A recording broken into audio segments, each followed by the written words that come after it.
नमस्कार दोस्तों, मैं रंजन कुमार आप सभी को आपके अपने YouTube channel Ranjan maths with life learning पर तहे दिल से स्वागत करता हूं।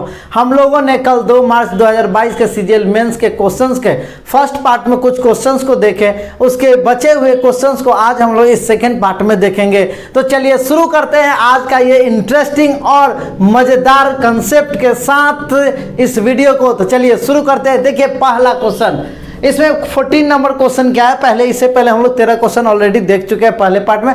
प्लीज उस पार्ट को देख लीजिए और उसके बाद इस पार्ट को देखिए और आपको मजा आएगा। तो चलिए देखिए ये क्वेश्चन, पहला क्वेश्चन इन कह रहा है कि √8 plus √1681 is equal to what, क्या होगा। तो इस टाइप के प्रश्न जब भी आए तो आपको तुरंत से स्क्वायर का ट्रिक मालूम होना चाहिए, जो 1-2 सेकंड में ही निकाला जा सकता है, या किसी संख्या को देखकर आप तुरंत पता कर सकते हैं कि वो किस नंबर का स्क्वायर है। तो इसको जानने के लिए आपको इसका बेसिक ट्रिक जानना जरूरी है। इसका एक ऑलरेडी डेडिकेटेड वीडियो हम बना चुके हैं, प्लीज आप उस वीडियो को देख लिए। आपको कभी भी स्क्वायर निकालने में कोई प्रॉब्लम नहीं होगी। आप किसी भी नंबर का स्क्वायर विद इन 2 सेकंड के अंदर 2 सेकंड के अंदर आप निकाल सकेंगे। तो चलिए देखते हैं फिर से एक बार। तो देखिए हम लोग स्क्वायर का एक शॉर्ट ट्रिक है, उसका बेस जान लेते हैं। अगर 50 के आसपास का कोई नंबर हो तो हम तुरंत उसका कैसे हम निकाल सकते हैं स्क्वायर। इसके लिए क्या करना है, आपको हमेशा नंबर को 50 से तुलना करना है। जो नंबर देगा वो 50 से कितना ज़्यादा है या कितना कम है ये पता करना है, और जितना ज़्यादा या कम होगा वो 25 में घटाना या जोड़ना है। जैसे एग्जांपल में अगर हम ले लें 41 का स्क्वायर हम आपसे पूछे तो आप सबसे पहले क्या कीजिए कि 41 को 50 से तुलना कीजिए। तो आप बोलिएगा 50 से 41 क्या है, तो बोलिए आप 9 कम है। तो यहाँ पर क्या है, 9 कम है। तो जितना कम या ज़्यादा रहेगा उसका स्क्वायर करके 2 डिजिट में लिख दीजिए।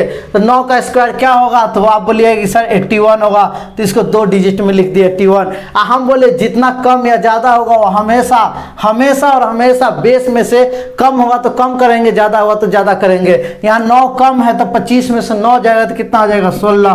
तो ये रहा आपका 41 का स्क्वायर 1681। उसी तरह अगर हम आपसे पूछे 47 का स्क्वायर बताइए, तो 47 क्या बोलिएगा कि 50 से 3 कम है। 3 कम है तो 3 का स्क्वायर 9, तो 1 डिजिट नहीं 2 डिजिट, तो यहाँ 09 होगा। इसका मतलब ये 3 कम है तो 25 में से ही 3 घटा देंगे तो हो जाएगा 22। अगर हम आपसे पूछे कि 57 का स्क्वायर क्या होगा, तो आप बोलेंगे 50 से ये 7 ज़्यादा है प्लस 7 है, तो 7 का स्क्वायर 49 2 डिजिट में, और 7 ज़्यादा है तो 25 और 7 जोड़ देंगे तो 32। अगर आपसे हम पूछे कि बताइए आपके 38 का स्क्वायर क्या होगा, तो 38 का स्क्वायर आपसे पूछे तो ये बोलिए कि 50 से 12 कम है। कितना कम है, 12 कम है। तो इस 12 को हम स्क्वायर करेंगे तो 12 का स्क्वायर होता है 144 का 44 लिखेंगे, क्योंकि 2 ही डिजिट लिखना है, कैरी 1 हाथ में बच गया। और अब 12 कम है तो 25 में से 12 घटा दीजिए 13 और 1 जोड़ दीजिए तो क्या हो जाएगा 14। ये हो गया 38 का स्क्वायर। उम्मीद है कि यह बात आपको समझ में आ गई। तो आप देखिए इस क्वेश्चन को, क्वेश्चन में आपका क्या दिया है, क्वेश्चन में दिया है कि √8 प्लस √1681। जैसे ही 81 या लास्ट में 1 दिखा दे तो इसका मतलब यह निकला या तो ये 1 अंतिम में 1 वाले नंबर का स्क्वायर होगा या 9 वाले का। तो आप देखिए 1681 ये 50 के आसपास का है, 2500 के आसपास का है, तो ये 40 या तो 41 होगा या फिर 49 होगा। तो यहाँ पर देखिए 49 तो हो रही 2500 के नजदीक है, इसका मतलब ये 41 है। ऐसे भी जानते हैं 41 का स्क्वायर 1681 होता है, क्योंकि 50 से तुलना करेंगे तो 9 कम है तो 9 का स्क्वायर 81 होगा। इसका मतलब ये स्क्वायर किसका है, 41 का। तो रूट अंडर में आ गया 8 प्लस 1681 का 41, तो ये हो गया 41 8 49, 49 का बाहर निकलेगा कितना हो जाएगा 7। तो यहाँ पर आपका हो गया 7 आंसर। उम्मीद है कि यह बात आपको अच्छे तरीके से समझ में आ गई होगी। तो चलिए हम लोग देखते हैं अब नेक्स्ट क्वेश्चन। नेक्स्ट क्वेश्चन पढ़ लीजिए। नेक्स्ट क्वेश्चन कह रहा है कि 2 कर्मचारी है जिनके आय का अनुपात दिया, इनकम का रेशियो दिया 7:4, उनके व्यय मतलब एक्सपेंडिचर का रेशियो दिया 3:1, और दोनों जो है प्रत्येक महीने 4800 रुपया बचाते हैं। तो उनके दोनों का आय का योग निकालना है, जोड़ निकालना है। तो देखिए ऐसे प्रश्न में क्या करेंगे, जहां भी ये बात ध्यान रखिएगा कि इनकम अब माइनस एक्सपेंडिचर हमेशा सेविंग होता है। आज कोई भी चीज़ जिसमें से कुछ घटाकर कुछ बचे रिजल्ट आए तो वहाँ पर हमेशा क्रॉस प्रोडक्ट लगाएंगे। क्या लगाएंगे? Cross product. इस मेथड के लिए भी हमें एक डेडिकेटेड वीडियो बनाया है, तो प्लीज़ आपसे रिक्वेस्ट है कि वो वीडियो जरूर देख लीजिए। आपको कभी भी उस वीडियो देखने के बाद क्रॉस प्रोडक्ट में कभी भी कन्फ्यूजन नहीं हो, आप आसानी से लगा पाएंगे। और यह एक ऐसा मेथड है जो क्वेश्चन को 2 से 3 सेकंड में निपटारा कर देता है। तो प्लीज़ आप जरूर उस वीडियो को देखिए। तो देखिए आप इसमें कैसे यूज करें, क्योंकि इनकम एक्सपेंडिचर और सेविंग का बात है। तो इनकम कितना है, तो इनकम का रेशियो आप बोलिए कि सर इसमें दिया हुआ है इनकम का रेशियो है 7:4, और उसके बाद एक्सपेंडिचर का रेशियो, व्यय का रेशियो कितना है 3:1, 3:1। और दोनों बचाते हैं, मतलब इनकम में से एक्सपेंडिचर घटाएंगे तो रिजल्ट में हमको सेविंग आएगा। क्या आएगा? सेविंग। तो सेविंग आएगा, तो सेविंग कितना दिया है 4800 रुपया, दोनों 4800 रुपया दोनों प्रति माह बचाता है। तो आप बताइए क्रॉस प्रोडक्ट मेथड में क्या करते हैं हम लोग, इससे इसमें गुना करते हैं और घटा देते हैं। 7 एकम 7 और 4 तिहाई 12, 12 माइनस 7 कितना होगा 5, 12 माइनस 7 कितना होगा तो 5। अब देखिए अब इसके आगे क्या करते हैं, अगर नीचे में सेम रहे तो इसी दोनों को घटा दिए, 3 में से 1 गया 2 और 2 में 4800 से गुना कर दीजिए, तो 4800 गुने 2 हो गया। तो अब देखिए 5 से काट दीजिए 20 बार में, चूंकि 100 है 48 दूना 96, 96 में 2 से तो कितना हो जाएगा 6 दूनी 12, 9 दूनी 18, 19, 192 पर 1 0। ये किसका वैल्यू आया? 1 का वैल्यू। हमको हमेशा क्रॉस प्रोडक्ट में होता है हमेशा ये ऊपर वाला का ही वैल्यू आता है। तो बोला है इसका योग मतलब दोनों को जोड़ कर निकालना है, तो 7 और 4 जोड़ेंगे तो 11, तो हमको 11 का वैल्यू निकालना है। तो 11 से इसमें गुना कर दिए, तो 0 11 दूना 22 का 2 हासिल 2, 11 9 99 और 2 101 हासिल 10, 11 10 21, तो ये हो गया 21,120 आपका आंसर हो गया। उम्मीद है कि ये बात आपको समझ में आ गई। प्लीज़ क्रॉस प्रोडक्ट मेथड का जो वीडियो है आप आसानी से आराम से देख लीजिए, आपको तसल्ली से देखिए, जिससे आपको अच्छे तरीके से समझ में आ जाए, जिसका लिंक डिस्क्रिप्शन में दिया हुआ है। उसके बाद आप देखिए कि आपका कंसेप्ट पूरी तरह से क्लियर हो जाएगी और इस तरह के क्वेश्चन आप 2 सेकंड में बना पाएंगे और एग्जामिनेशन हॉल में आपका दिमाग एकदम मशीन से भी तेज चलेगा। तो चलिए देखते हैं हम लोग अब नेक्स्ट क्वेश्चन। उम्मीद है ये क्वेश्चन आपको समझ में आ गई होगी। देखिए अब नेक्स्ट क्वेश्चन क्या है। Next question number 16। ये वाले क्वेश्चन हम इस पर जो कंसेप्ट था वो पिछले लेक्चर में सीजीएल मेंस के ही जो सॉल्यूशन हम करवा रहे हैं उसके पिछले लेक्चर में करवा चुके हैं। अगर आपने नहीं देखा है वो सारे वीडियो तो उसका लिंक डिस्क्रिप्शन में दिया है, प्लीज़ आप उसको जरूर देख ले। सारे प्लेलिस्ट बनाए हुए हैं, आप प्लीज़ सारे वीडियो को आसानी से देखें, आराम से देखें। आपको एक एक चीज़ बहुत बेहतरीन तरीके से समझ में आएगा क्योंकि वो बेसिक कंसेप्चुअल तरीके से बताया गया है।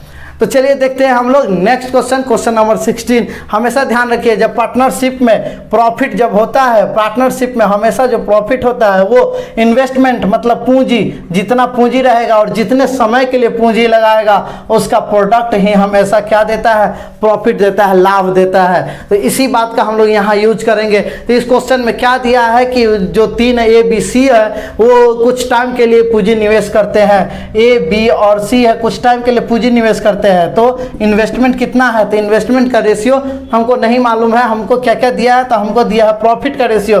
तो प्रॉफिट का रेशियो क्या है, प्रॉफिट का रेशियो है 4:3:14, 4:3:14।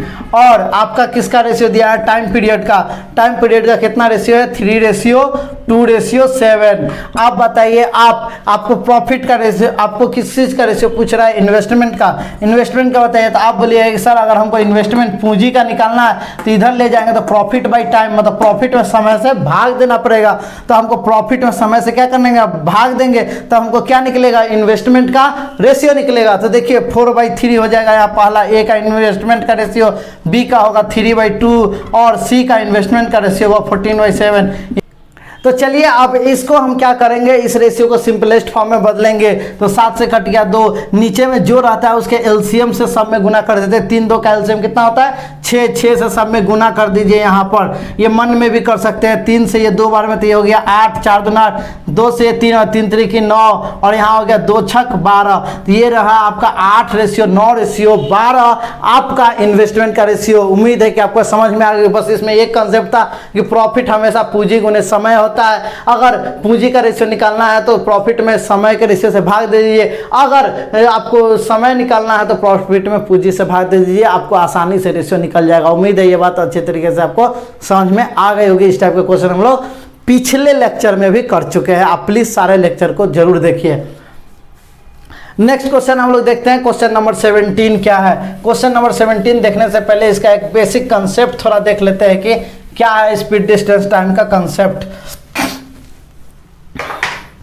देखिए आपको करना क्या है कि अगर आपको इस टाइप के दिए हुए रहे क्वेश्चन में कि कोई व्यक्ति एक स्थान से दूसरे स्थान तक डी डिस्टेंस जाता है, एक स्थान से दूसरे स्थान तक डी डिस्टेंस जाता है, ऐसे जा रहा है और फिर डी डिस्टेंस कवर करने के बाद फिर वो वापस आ जाता है इसी पॉइंट पर, तो अगर वो x किलोमीटर प्रति घंटा के रफ्तार से अगर जा रहा है और y किलोमीटर प्रति घंटा के रफ्तार से वापस आ रहा है, तो इस कंडीशन में मतलब सेम डिस्टेंस जा रहा है फिर वही डिस्टेंस वापस आ रहा है, तो ऐसे कंसेप्ट ऐसे अगर क्वेश्चन में दिया रहे तो आप हमेशा ये ध्यान रखिएगा कि डिस्टेंस इज इक्वल टू होता है 2xy by x plus y, 2xy by x plus y. ये आपको पूरी अच्छे तरीके से ध्यान में रखना पड़ेगा। एक बार और फिर से हम लोग देख लेते हैं। यदि कोई व्यक्ति एक स्थान से दूसरे स्थान तक डी दूरी x किलोमीटर प्रति घंटा के रफ्तार से जाता है और y किलोमीटर प्रति घंटा के रफ्तार से वही डिस्टेंस फिर कवर करता है, तो उस कंडीशन में यह डिस्टेंस का जो फॉर्मूला होगा वो 2xy by x plus Y होगा। अब हम लोग इसी कंसेप्ट को इस क्वेश्चन में उपयोग करेंगे, यूज करेंगे। तो देखिए इस क्वेश्चन में अब यहाँ पर जल और नाव का बात हो रहा है, तो नाव और जल के बारे में भी हम लोग थोड़ा बहुत जान लेते हैं। अगर ये नदी है, अगर ये नदी और ऐसे बह रही है और यहाँ पर एक नाव है, आपका ये रहा एक नाव और ये यहाँ पर नदी में बह रही है। अगर नदी का रफ्तार मान लेते हैं कुछ हो और नाव का अपना रफ्तार कुछ हो, मतलब नदी जब स्थिर होगी बह नहीं रही होगी उस समय अगर नाव का चाल अगर x किलोमीटर प्रति घंटा है, ये बोट का रेशियो, और धारा जब बह रही हो तो इसका जो स्पीड होगा वो मतलब स्ट्रीम धारा का स्पीड अगर मान लेते हैं y किलोमीटर प्रति घंटा हो, तो इस कंडीशन में धारा के साथ धारा के अनुकूल नाव का चाल मतलब बोट का किसके साथ, स्ट्रीम के साथ धारा के साथ जो स्पीड होगा वो दोनों जुड़ जाएगा, x प्लस वाई किलोमीटर प्रति घंटा हो जाएगा। क्यों हो जाएगा? क्योंकि नाव तो अपना मशीन के द्वारा जो स्पीड चलेगा वो तो चलेगा ही चलेगा, इसके अलावा धारा भी इसको और आगे बढ़ाएगी। मतलब नाव अगर खड़ा भी हो जाए, रुक जाए, तो धारा जितना स्पीड से बढ़ रही है उतना स्पीड से नाव भी बढ़ेगा। इसका मतलब कि धारा नाव को तेजी से बढ़ाने में सपोर्ट करेगा, इसलिए दोनों स्पीड जुड़ जाएगा। यदि नाव यहाँ से फिर वापस गुजरती है तो वापस गुजरने में धारा का चूंकि डायरेक्शन तो फिक्स है वो उसी के तरफ जाएगा, लेकिन नाव का डायरेक्शन बदल गया। अगर यहाँ से अगर नाव अगर बहती है, यहाँ से नाव अगर चल रही है और वो यहाँ से वापस आ रही है, तो इस कंडीशन में क्या होगा, नाव का रफ्तार तो x किलोमीटर प्रति घंटा है ही, लेकिन धारा का जो रफ्तार है ये इसके उल्टा हो गया। कहने का मतलब नाव अगर इधर बढ़ रहा है, धारा इसके अपोजिट है, तो इसको आगे बढ़ने से रोकेगी, मतलब स्पीड कम हो जाएगा। तो यहाँ से बोट का जो स्पीड होगा वो बोट का स्पीड स्ट्रीम के स्पीड दोनों अपोजिट होने के कारण कम हो जाएगा। तो यहाँ क्या हो जाएगा, x में से ये y घट जाएगा, तो बोट का स्ट्रीम स्पीड हो जाएगा x माइनस वाई किलोमीटर प्रति घंटा। उम्मीद है कि आपको ये समझ में आ गई होगी। अगर नाव की चाल, अगर नाव धारा के साथ चलता है तो नाव और धारा का स्पीड जुड़ जाता है, अगर नाव धारा के विपरीत चलता है तो नाव के चाल में धारा का चाल घट जाता है। तो ये रहा आपका बेसिक कंसेप्ट। अब इसका यूज हम लोग करेंगे इसमें, और हम लोग अभी जाने कि सेम डिस्टेंस में रहता है तो डिस्टेंस बराबर होता है 2xy by x plus Y. तो आप बताइए इधर से जाते वक्त नाव का चाल कितना होगा? तो यहाँ पर बोट का चाल क्वेश्चन में दिया हुआ है 10 किलोमीटर प्रति घंटा, x का मान दिया है 10 किलोमीटर प्रति घंटा और y का मान दिया है आपका, y मतलब धारा का दिया है 4.5 किलोमीटर प्रति घंटा। तो आप खुद बताइए कि यहाँ दोनों जब इस स्ट्रीम के साथ जाएगा तो कितना चाल होगा?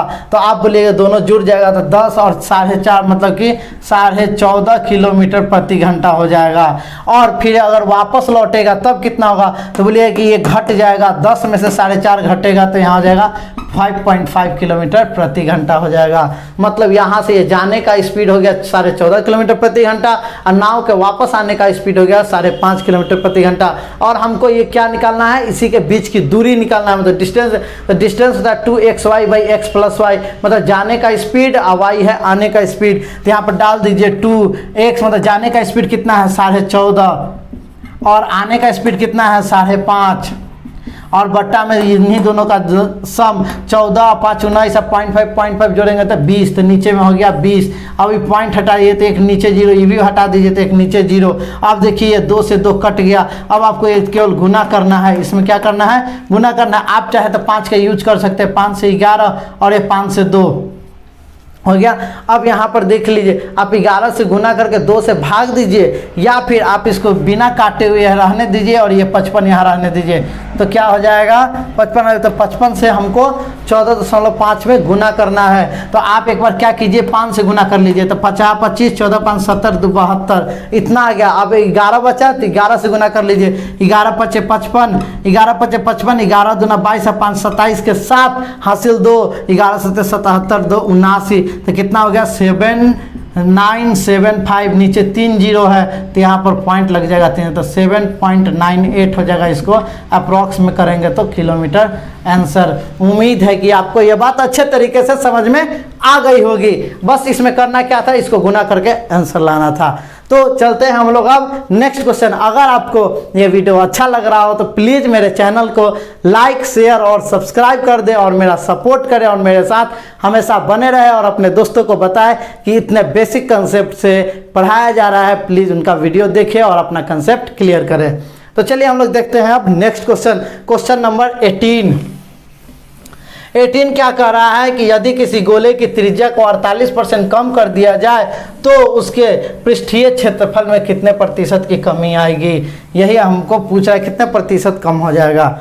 तो आप बताइए इस टाइप के क्वेश्चन को कैसे बनाएंगे। तो हमेशा ध्यान रखिए जब भी इस टाइप के क्वेश्चन आए तो आप हमेशा और हमेशा यह देखिए कि कितना परसेंट कम हो रहा है, परसेंटेज को हमेशा फ्रैक्शन में बदल दीजिए। यहाँ पर क्वेश्चन में क्या बोल रहा है, तो क्वेश्चन में बोल रहा है कि 48% की कमी हो रही है, किस में, रेडियस में। रेडियस में 48% की कमी और इसको फ्रैक्शन में बदलिए तो -48/100, तो ये 4 से हो गया 12 और 25, तो ये हो गया -12/25 हो गया, -12/25। यहाँ से बताइए पहले का रेडियस क्या था और बाद में क्या हो गया घटने के बाद रेडियस में। तो पहले का रेडियस बोलिए कि नीचे वाला हमेशा ओरिजिनल होता है पहले का। तो 25 अगर पहले रेडियस था तो वह घट कर कितना, घट कर 12 घटकर कितना बच गया 13। 25 में से 12 जाएगा तो 13 बच जाएगा। तो रेडियस पहले स्फीयर का रेडियस, गोला का रेडियस 25 था और 48% घटने के बाद कितना हो गया 13 हो गया। अब क्वेश्चन पूछ रहा है कि कर्व्ड सरफेस एरिया में कितने प्रतिशत की कमी हुई। तो कर्व्ड सरफेस एरिया आप जानते हैं कि स्फीयर का, गोला का जो कर्व्ड सरफेस एरिया होता है, कर्व्ड सरफेस एरिया होता है 4πr²। तो यहाँ पर 4π क्या है, कांस्टेंट है। तो रेशियो में कांस्टेंट का कोई मतलब नहीं होता है। कोई भी मान से हम लोग कांस्टेंट टर्म से गुना कर सकते हैं या भाग कर सकते हैं, रेशियो पर कोई फर्क नहीं पड़ता है। तो हम 4π छोड़ देंगे। यहाँ क्या है r² है, तो यहाँ तो एक r निकला, तो एक r और निकालना पड़ेगा। तो ये भी क्या हो जाएगा 25 से 13, सेम टू सेम। और इन दोनों को गुना करेंगे तो हम लोग जानते हैं ये कंसेक्यूटिव मेथड में ये गुना करेंगे तो क्या हो जाएगा यहाँ से, तो ये हो जाएगा कर्व्ड सरफेस एरिया का रेशियो। तो 25 में 25 से तो 625 और यहाँ 13 में 13 से 169। मतलब कि स्फीयर का पहले कर्व सरफेस एरिया 625 था तो अब कितना हो गया 169। बोला है क्वेश्चन में कितने की कमी हुई, तो आप बताइए कमी कितना का हुआ है। 169 में 31 जुड़ेगा तो 200, मतलब इधर 200 इधर 425, मतलब कि कितना हो गया 456। यहाँ 31 और 425 तो कितना हो गया 456 का कमी हो गया। 456 का कमी हुआ कहाँ से, तो 625 का सरफेस एरिया था पहले, तो 625 से कमी हो तो नीचे में 625 और गुना में क्या कर देंगे 100। अब इसको हम लोग काट देंगे, 25 से हो गया 25 बार में, 25 से ये 4 बार में, 25 से इसको भी काट दीजिए। ये 25 से एक बार में 20 और ये 206, 25 8 200 पॉइंट, तो 18 चौके 72। क्वेश्चन में यही दे रहा है 72, एक ही ऑप्शन में 72 पॉइंट समथिंग और सब बड़ा है, तो इसका मतलब हो गया आपका 72.96%। ये रहा आपका आंसर। उम्मीद है कि आपको यह बात अच्छे तरीके से समझ में आ गई होगी। इसमें बस कुछ नहीं करना था, स्फीयर का कर्व्ड सरफेस एरिया हम लोग जानते हैं 4πr²। बोला है कि रेडियस में 48% की कमी होगी तो -12/25। तो पहले अगर रेडियस 25 था तो बाद में 12 घट के 13 हो गया। चूँकि कर्व्ड सरफेस एरिया में कमी पूछ रहा था, उसमें फॉर्मूला में 2 बार होता है, r² होता है, इसलिए रेडियस को 2 बार लिखे। अगर वॉल्यूम में कमी पूछता तो हम लोग यहाँ पर Q होता है 4/3πr⁵। तो Q होने के कारण हम 3 बार r को लिखते हैं, 1 2 एक बार और 25 13 लिखते हैं गुना करके। वहाँ भी उसी तरीके से यहाँ गुना किए और फिर देखे कितना की कमी हुई, तो वॉल्यूम में भी सेम काम करते हैं, उससे आपको मालूम चल जाता है वॉल्यूम में भी कितने की कमी हुई। उम्मीद है कि ये आपको अच्छे तरीके से कंसेप्ट समझ में आ गया होगा। तो चलिए देखते हैं हम लोग नेक्स्ट क्वेश्चन को। तो चलिए अब हम लोग देखते हैं क्वेश्चन नंबर 19। इसमें पूछ रहा है कि समांतर माध्य क्या है। नंबर्स दिए हुए हैं 23 17 19, 23 17 20 19 21, 20 19 और 21। इसका समांतर माध्य अर्थमेटिक मीन अंगगणितीय माध्य या फिर इंग्लिश में बोले मीन निकालना है। मीन मीडियन मोड वाला मीन निकालना है। तो मीन का मतलब क्या होता है, माध्य का मतलब क्या होता है? मीन का मतलब होता है एवरेज, मतलब जो नंबर दिए हैं उसका एवरेज। ऐसे जब भी अगर आपके क्वेश्चंस में इस तरह के छोटे छोटे नंबर दिया रहे तो आप ज़्यादा एवरेज के ट्रिक्स और कंसेप्ट के बारे में मत कोशिश कीजिए लगाने का। बस केवल आप क्या देखिए, जो बेसिक कंसेप्ट है एवरेज का मतलब जो नंबर दिए उसको जोड़कर बट्टा में जितने नंबर दिए हैं उससे भाग कर देना। बस वही हम लोग यहाँ पर फटाफट यूज करें, क्योंकि ये बहुत इजी क्वेश्चन है। 21 19 40 20 60 और यहाँ पर 40 100 हुआ। कितना हो गया? 100। पूरे कितने नंबर है? 1 2 3 4 5 नंबर है, 5 से भाग कर दिए तो ये रहा आपका 20 आंसर। उम्मीद है कि आपको ये बात समझ में आ गई होगी। इस टाइप के जब भी छोटे छोटे नंबर दिए रहे तो बस एवरेज का फॉर्मूला यूज कीजिए, सबको जोड़ दीजिए, बट्टा में जितने नंबर उसे भाग दे दीजिए। तो चलिए हम लोग देखते हैं अब next question, question number 20। Question number 20 क्या कर रहा है कि कोई नल है।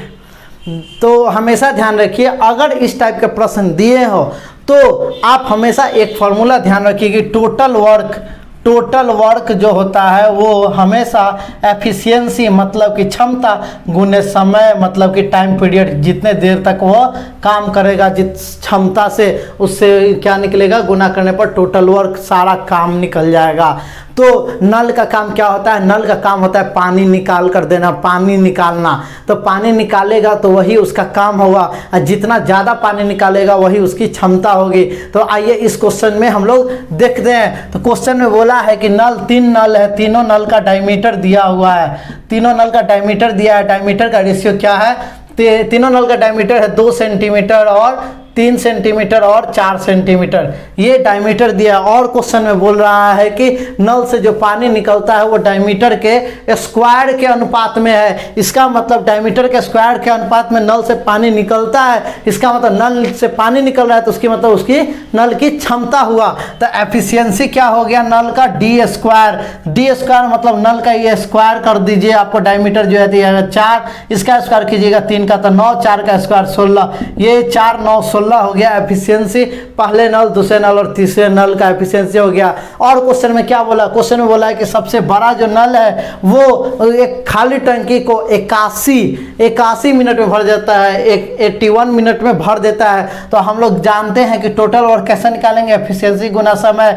यहाँ रहा एफिशिएंसी बड़े नल का, और इसमें समय दिया है कि टोटल टाइम कितना लगा है? 81 मिनट लगा है। तो अब बताइए यहाँ से टोटल वर्क निकल जाएगा कि टोटल काम कितना एक हुआ है, मतलब टंकी को भरने में कितना काम किया गया है, टंकी को भरने में कितना काम किया गया। तो 16 गुने 81 हो गया टोटल वर्क। 16 गुने 81 क्या हो गया? Total work. अब क्वेश्चन बोला है कि सारे नल को एक साथ खोल दिया जाए तो इस टंकी को भरने में कितना टाइम लगेगा। तो टंकी को भरने में तो ये टंकी की पूरी टंकी के पूरा क्षमता हो गया, ये पूरा काम हो गया। और इसी काम को करना है किसके द्वारा? 4 9 और 16 मतलब तीनों नल के द्वारा करना है। तो अब बताइए हमको कितना टाइम लगेगा। तो टाइम बराबर क्या होगा? Total work by efficiency. हमको टाइम निकालना है तो टोटल वर्क कितना हो गया? 16 गुने 81 और एफिशिएंसी कितना हो गया तीनों नल का? तो तीनों नल का एफिशिएंसी जोड़ दीजिए तो ये हो गया 4 9 13 16 29। तो अब यहाँ पर गुना करके लिख दीजिए 16 एकम 16 हासिल 1, 16 8 28 से 128 में 1 जोड़ेंगे तो 129 बट्टा में 29। अब इससे भाग दे दीजिए। ऑप्शन में थोड़ा गौर कर लीजिएगा, जब भी इस टाइप का थोड़ा जटिल टाइप का लगे कि हमको भाग देना है तो आप ऑप्शन को देखिए। ऑप्शन में क्या देख रहा है, 34, 44, 54 और 64, उस पर फोकस कीजिए। 3, 4, 5 और 6 10 डिजिट है, मतलब पहला बार जो भाग देंगे उसी से डिसाइड हो जाएगा। 29 से 129 कितना बार में लगेगा, तो देखिए 4 बार में लगेगा। 5 बार में करेंगे तो ज़्यादा हो जाएगा। 29 चौके 20 चौके 80 9 चौके 36 200 कितना हो जाएगा। 4 बार में करेंगे तब, आप 5 बार में करेंगे ज़्यादा 30 25 150 के आसपास चल जाएगा। तो यहाँ से कितना बार में लगेगा, 4 बार में कितना हो जाएगा, 20 चौके 80 और 9 चौके 36, 80 और 36 216 होता है। इसका मतलब ये 4 बार में लगेगा। ऑप्शन में पहला ही, दूसरा ऑप्शन जो है वो 4 है, इसका मतलब दूसरा मेरा आंसर हो जाएगा। तो चलिए देख लेते हैं इसको पूरा डिवाइड। तो यहाँ पर आया कितना है 116, बच कितना गया 13, 136, फिर 4 बार में लगेगा, बच कितना गया 20 और बट्टा में ये 29। इतना ही आपका समय लगेगा मिनट में। उम्मीद है कि यह बात समझ में आ गई होगी। क्वेश्चन में बस यही था कि नल का डायमीटर दिया था और एफिशिएंसी के बारे में बोला कि डायमीटर का स्क्वायर है तो स्क्वायर कर दिए। बोला कि बड़ा नल 81 मिनट लगता है टंकी को भरने में, तो 16 के हिसाब से 81 मिनट लेगा, तो टोटल वर्क हो गया 16 × 81। अब बोला कि सब नल को खोल देंगे तो टोटल वर्क मालूम हो गया, और एफिशिएंसी तीनों को जोड़ दिए तो एफिशिएंसी मालूम हो गया, तो टाइम हो गया टोटल वर्क में एफिशिएंसी भाग दे दिया, आपका आंसर आ गया। उम्मीद है कि यह बात समझ में आ गई होगी। तो अगर आपको ये लेक्चर अच्छा लग रहा है प्लीज़ लाइक्स और मेरे चैनल को सब्सक्राइब कर दे और मुझे सपोर्ट करें। तो देखिए next question, question number 21 number क्या कर रहा है, 21 कर रहा है ABC 3 बिंदु है। ABC 3 बिंदु है और उस बिंदु से होकर कितने वृत्त सर्किल गुजरेंगे उसका नंबर निकालना। तो आप हमेशा एक बात ध्यान रखिएगा, जब भी इस तरीके के प्रश्न आए, 3 बिंदु दिया हो और पूछे कि उसे कितने सर्किल गुजरेंगे, तो हमेशा यह चेक करना पड़ेगा वो तीनों बिंदु जो है वो कोलिनियर है या नहीं है, मतलब संरेख एक ही रेखा में है या फिर नहीं है। अगर वो एक ही रेखा में होंगे तो सर्किल नहीं खींचा जा पाएगा, लेकिन अगर वो अलग अलग पॉइंट पर होंगे, मतलब एक लाइन में नहीं होंगे, तो उससे एक सर्किल जरूर हम खींच सकते हैं। तो देखिए आप इस क्वेश्चन में, तो हमको मेन चेक करना है कि कोलिनियर है या नहीं है, संरेख है या नहीं है। तो संरेख को चेक करने का मतलब होता है कि 3 पॉइंट दिया है तो तीनों के बीच की दूरी निकाल लीजिए, तीनों के बीच की दूरी निकालिए। तो आपको क्या दिया है क्वेश्चन में, ए बी दिया है 9 सेंटीमीटर, बी सी दिया है 11 सेंटीमीटर और ए सी दिया है आपका 20 सेंटीमीटर, ये दिया हुआ है। तो आप हमेशा छोटे वाले को जोड़ कर देख लीजिए वो तीसरा के बराबर आ रहा है कि नहीं। तो यहाँ A B plus B C अगर हम करेंगे तो 9 + 11 जो कि 20 आ रहा है, किसके बराबर, ए सी के बराबर आ गया, ए सी के बराबर गया। मतलब कि 2 को जोड़ने पर अगर तीसरा के बराबर हो जाए तो कोलिनियर होगा। क्यों, क्योंकि देख लीजिए ये वाला बात, आप ए बी और ये सी, ये 9 है, ये 11 है और ए सी कितना है 20 है। 9 11 को जोड़ रहे हैं तो ए सी आएगा। तो ये एक लाइन में है तो इससे हम तो सर्किल खींच नहीं पाएंगे। अगर वो अलग अलग पॉइंट रहता तो हम यहाँ से तीनों पॉइंट से एक सर्किल खींच सकते थे। तो उम्मीद है कि यह बात समझ में आई। इसका मतलब कोलिनियर होने के कारण यहाँ पर कितने सर्किल खींचेंगे, एक भी नहीं, मतलब मेरा आंसर होगा 0। तो ऑप्शन में हो गया क्वेश्चन, ऑप्शन नंबर 3 0 आंसर। उम्मीद है कि ये आपको समझ में आ गया होगा। तो चलिए अब हम लोग देखते हैं नेक्स्ट क्वेश्चन। इसी उत्साह और उमंग के साथ हम लोग पढ़ेंगे और सिलेक्शन भी लेंगे। अगर मन में पूरी तरह से विश्वास हो, धैर्य हो और मेहनत करने का लगन हो तो जरूर जरूर जरूर सक्सेस मिलेगा। बस आप अपने धैर्य पर विश्वास कीजिए, मेहनत पर विश्वास कीजिए और धैर्य रखते रहिए। तो चलिए हम लोग देखते हैं क्वेश्चन नंबर 22। इस टाइप का अगर क्वेश्चन रहेगा तो इस टाइप का क्वेश्चन हम पिछले लेक्चर में करवाए हैं, प्लीज़ आप सभी लेक्चर को देख लें। तो अब देखिए यहाँ पर क्वेश्चन में क्या कर रहा है कि अर्धवार्षिक चक्रवृद्धि ब्याज दर है। अर्धवार्षिक चक्रवृद्धि ब्याज दर तो कंपाउंडेड हाफ ईयरली है, कंपाउंडेड हाफ ईयरली कंपाउंडेड अगर हाफ ईयरली हो तो हमेशा ध्यान रखिए कि रेट को आधा कर देते हैं और टाइम को डबल कर देते हैं। क्यों? क्योंकि टाइम 1 साल होता है तो साल में 2 हाफ ईयर, रेट हमेशा एनुअली होता है, 1 साल का होता है तो उसको आधा करेंगे तब वो हाफ ईयरली हो जाएगा। तो क्वेश्चन में बोल रहा है कि 20% रेट है, रेट कितना है 20%, तो इसको आधा कर देंगे बाई 2 तो ये पर हाफ ईयर हो गया, पर हाफ ईयर हो गया, मतलब कि 10% पर हाफ ईयर हो गया।